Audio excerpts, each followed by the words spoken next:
Transport of molecules in cells. There's a misconception about the cell membrane that a good model for it is like a plastic bag. But this isn't really a very good model because the cell membrane is really made up of a bunch of small parts moving around together. And it's semi-permeable, meaning that things can flow in and out if they're small enough and have the right charge to them. The cell membrane by nature allows things to move in and out.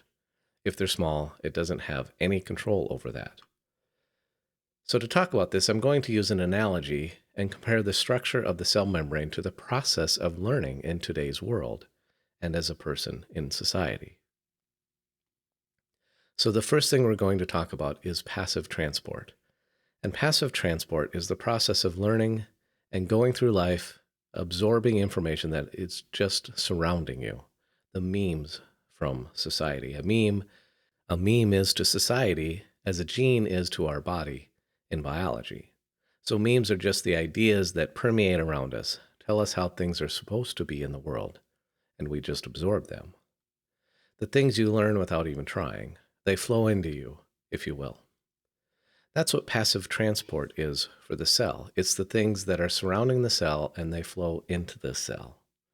If there's a lot more of them around the cell than inside the cell, then they're going to flow down the concentration gradient. The concentration gradient is a measure of where they are in high concentration as compared to low concentration. If there's a lot of something outside the cell and not many inside, then the concentration gradient would say that they would flow into the cell from outside.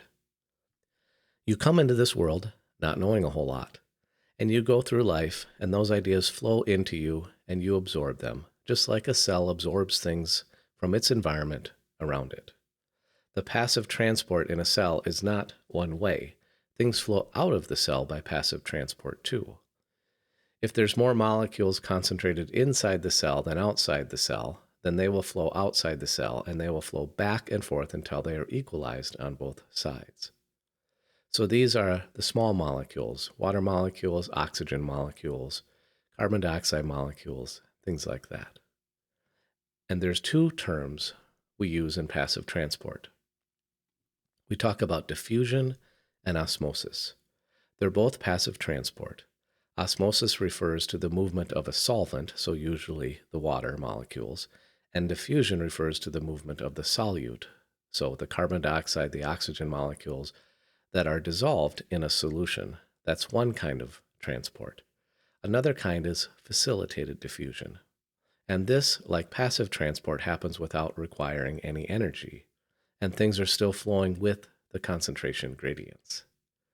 So they're going to flow from high concentration to low concentration. In our learning analogy, this is the stuff you learn on your own because you want to, but you have to make yourself available to it. You have to open your mind to these ideas. And once you open your mind to these ideas, then they flow in, and you absorb them without really a whole lot of effort. So it's the things that once you open your ideas to, and it's something you love, you're passionate about, then you just absorb all the information you can. You discover a passion for music, and learning new musical instruments is enjoyable to you, and so you just keep picking up more and more. Or you discover a passion for athletics.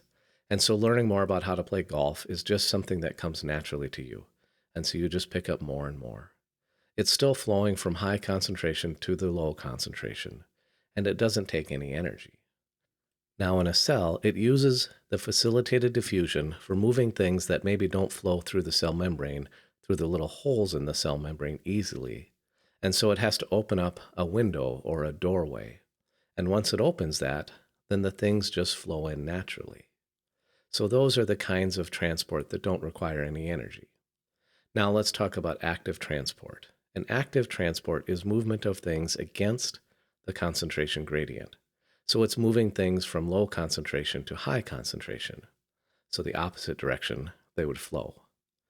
So our analogy isn't quite as good here, but I equate this to the stuff you are forced to learn, like calculus, for example. What's it good for? Well, most people don't really know, but they take it. Or maybe learning about cells. Maybe that's something that you are being forced to learn. So it's the things you have to kind of force against the natural flow of how they would go on their own without any effort. You have to really work at it. The cell has to really work at active transport. It has to move things against the concentration gradients. If there's a lot of salts outside surrounding the cell, but it needs to pump more salt out of the cell for the health of the cell, it's got to use special doorways and pumps to actively move each molecule outside the cell. Facilitated diffusion wouldn't work, opening up a big doorway for it to flow through, because it would just flow back into the cell. Your body uses this for the movement of the glucose out of your intestines as well. If you eat food, you get a bunch of sugar in your food.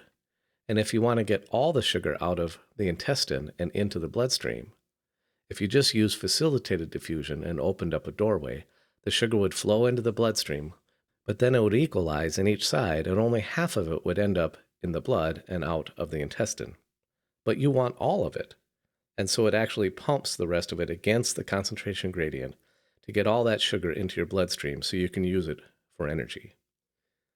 We have three kinds of transport here. We have the passive transport, which is diffusion and osmosis.